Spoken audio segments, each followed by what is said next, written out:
نحمده ونصلي على رسوله الكريم أما بعد فأعوذ بالله من الشيطان الرجيم بسم الله الرحمن الرحيم الصلاة والسلام عليك يا سيدي يا رسول الله وعلى آلك وصحابك يا سيدي يا حبيب الله میرے اسلامی بہنوں اور بھائیوں السلام علیکم ورحمۃ اللہ وبرکاتہ۔ میں آپ کی بہن یوٹیوب چینل سے بات کر رہی ہوں۔ میری آج کی اسلامی ویڈیو 4 باتوں پر مبنی ہے جو درج ذیل ہیں۔ نمبر 1 سورۃ البقرہ کے 11ویں رکوع کا ترجمہ۔ نمبر 2 واقعہ روز حشر، عظمت سیدہ فاطمۃ الزہرا علیہ السلام اللہ علیہ۔ نمبر 3 5 احادیث مبارکہ۔ نمبر 4 چاند کی تاریخ۔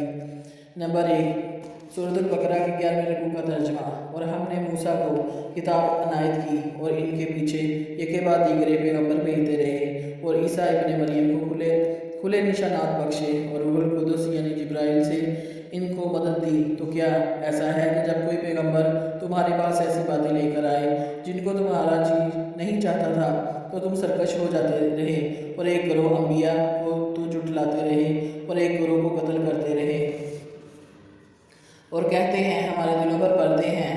نہیں، بلکہ اللہ نے ان کے کفر کے سبب ان پر لعنت کر رکھی ہے۔ بس یہ تھوڑے ہی پر ایمان لاتے ہیں، اور جب اللہ کے ہاں سے ان کے پاس کتاب آئی جو ان کی آسمانی کتابوں کی بھی تصدیق کرتی ہے تو وہ پہلے ہمیشہ کافروں پہ فتح مانگا کرتے تھے، پھر جس چیز کو وہ خوب پہچانتے تھے اور جب ان کے پاس آ پہنچی تو اس سے منکر ہو گئے۔ پس کافروں پر اللہ کی لعنت جس چیز کے بدلے انہوں نے اپنے تئیں بیچ ڈالا وہ بہت بری ہے، یعنی اس جلن سے کہ اللہ اپنے بندوں میں سے جس پر چاہتا ہے اپنی مہربانی سے نازل فرماتا ہے۔ اللہ کی نازل کی ہوئی کتاب سے کفر کرنے لگے تو وہ اس کے غضب بالائے غضب میں مبتلا ہو گئے اور کافروں کے لیے ذلیل کرنے والا عذاب ہے۔ اور جب ان سے کہا جاتا ہے کہ جو کتاب اللہ نے اب نازل فرمائی ہے اس کو مانو، تو کہتے ہیں کہ جو کتاب ہم پر پہلے نازل ہو چکی ہے ہم تو اسی کو مانتے ہیں، یعنی یہ اس کے سوا اور کتاب کو نہیں مانتے، حالانکہ وہ سراسر سچی ہے اور جو ان کی آسمانی کتاب ہے اس کی بھی تصدیق کرتی ہے۔ ان سے کہہ دو کہ اگر تم صاحب ایمان ہوتے تو اللہ کے پیغمبروں کو پہلے ہی کیوں قتل کیا کرتے تھے، اور موسیٰ تمہارے پاس کھلے ہوئے معجزات لے کر آئے، پھر تم ان کے کوہ طور پر جانے کے بعد بچڑے کو معبود بنا بیٹھے اور تم اپنے ہی حق میں ظلم کرتے تھے۔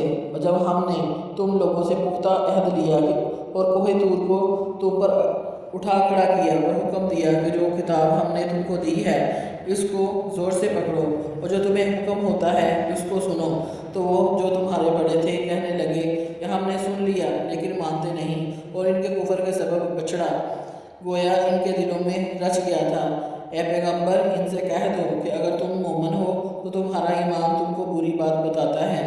کہہ دو کہ اگر آخرت کا گھر ان لوگوں یعنی مسلمانوں کے لیے نہیں اور اللہ کے نزدیک تمہارے ہی لیے مخصوص ہے تو اگر سچے ہو تو موت کی آرزو تو کرو، اور ان اعمال کی وجہ سے جو ان کے ہاتھ آگے بھیج چکے ہیں یہ کبھی اس کی آرزو نہیں کریں گے، اور اللہ ظالموں سے خوب واقف ہے اور ان کو تم اور لوگوں سے زیادہ زندگی کے حریص دیکھو گے، یہاں تک کہ مشرکوں سے بھی بڑھ کر ان میں سے ہر ایک یہی خواہش کرتا ہے کہ کاش وہ ہزاروں برس جیتا رہے، مگر اتنی لمبی عمر اس کو مل بھی جائے تو اسے عذاب سے تو نہیں چھڑا سکتی، اور جو کام یہ کرتے ہیں اللہ ان کو دیکھ رہا ہے۔ نمبر 2 واقعہ روز حشر، عظمت سیدہ فاطمۃ الزہرا سلام اللہ علیہ۔ نبی کریم صلی اللہ علیہ وسلم کی چہتی صاحبزادی حضرت فاطمۃ الزہرا تھی جو حضرت مولا علی علیہ السلام کی زوجہ محترمہ اور حضرت امام حسن اور حضرت امام حسین کی والدہ محترمہ تھیں، جو حضور پاک صلی اللہ علیہ وسلم کے وصال کے 6 ماہ بعد اس دنیا سے پردہ فرما گئے، جنہیں اللہ پاک نے جنت کی عورتوں کی سردار کا شرف بخشا۔ حضرت سیدہ فاطمۃ الزہرا کی عظمت یہ ہے کہ جب محشر برپا ہوگا، کائنات کے تاجدار مٹھی منٹھار آمنہ کے لال والضحیٰ کے چہرے والے واللیل کی زلفوں والے محشر کے دن خدا کے بائیں ہاتھ تخت مقام محمود کے اوپر فائز ہوں گے، 1,24,000 پیغمبر دائیں طرف بیٹھے ہوں گے، یعنی بائیں سائڈ پر میرے سرکار دو عالم صلی اللہ علیہ وسلم ہوں گے اور دائیں طرف 1,24,000 پیغمبر، اور ایک ہستی پل صراط سے گزرے گی۔ حدیث بخاری میں ہے کہ اے نبیو اے ولیو، اے صدیقین، اے صالحین، اپنی آنکھوں کو نیچے کر لو۔ وہ پوچھیں گے کہ اے خداوند قدوس، کیا ہونے لگا ہے؟ اللہ پاک فرمائیں گے محمد صلی اللہ علیہ وسلم کی بیٹی فاطمہ سلام اللہ علیہ کو اس رات سے گزرے گی۔ یوں یہ منیزہ اور پاکیزہ اور فاعلہ نام ہے جن کے باعث آدم کی شفاعت ہوتی ہے، آدم کی توبہ تک قبول ہوتی ہے، اور جب بھی کوئی نام کو پکارتا ہے تو صرف ایک مرتبہ حضرت فاطمہ الزہرا کا نام لے اور بعد میں ہر مرتبہ صرف سیدہ زہرا رضی اللہ تعالیٰ عنہ کہہ کر پکاریں، کیونکہ یہ بڑی شان والی ہستیاں ہیں، ان کے ادراک کو سمجھنا کوئی آسان کام نہیں۔ 5 حدیث مبارکہ۔ حدیث نمبر 1، رسول اللہ صلی اللہ علیہ وسلم نے فرمایا، اللہ تعالیٰ جنت والوں کو جنت میں داخل فرما دے گا اور دوزخ والوں کو دوزخ میں داخل فرما دے گا۔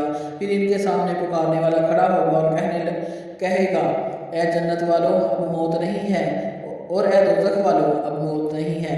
ہر آدمی جس حالت میں ہے وہ اسی حالت میں ہمیشہ رہے گا۔ سلسلہ صحیح مسلم، حدیث نمبر 7183۔ حدیث نمبر 2، رسول پاک صلی اللہ علیہ وسلم نے فرمایا، اللہ تعالیٰ جس کے ساتھ خیر و بھلائی کا ارادہ کرتا ہے اس کو دین میں سمجھ عطا کر دیتا ہے۔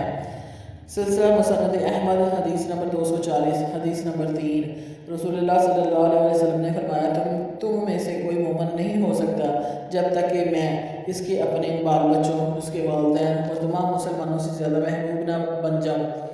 سلسلہ سنن نسائی، حدیث نمبر 5016۔ حدیث نمبر 4، رسول اللہ صلی اللہ علیہ وسلم نے فرمایا، مومن مرد اور عورت کی جان، اولاد اور مال میں آزمائشیں آتی رہتی ہیں، یہاں تک کہ جب وہ مرنے کے بعد اللہ تعالیٰ سے ملاقات کرتے ہیں تو ان پر کوئی گناہ نہیں ہوتا۔ سلسلہ جامعہ ترمذی، حدیث نمبر 2399۔ حدیث نمبر 5، رسول اللہ صلی اللہ علیہ وسلم نے فرمایا، ایک جوتی پہن کر کوئی نہ چلے، یا دونوں پہن کر چلے یا دونوں نکال دیں۔ سلسلہ شمال ترمذی، حدیث نمبر 77۔ اسلامی کیلنڈر، آج چاند کی تاریخ 29 رجب المرجب 1445 ہجری ہے۔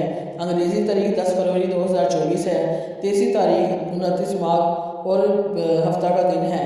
میرے اسلامی بہنوں اور بھائیوں، اگر آپ کو میری اسلامی ویڈیو اچھی لگی ہو تو پلیز میرے چینل کو لائک اور سبسکرائب کریں اور زیادہ سے زیادہ شیئر کریں۔ جزاک اللہ۔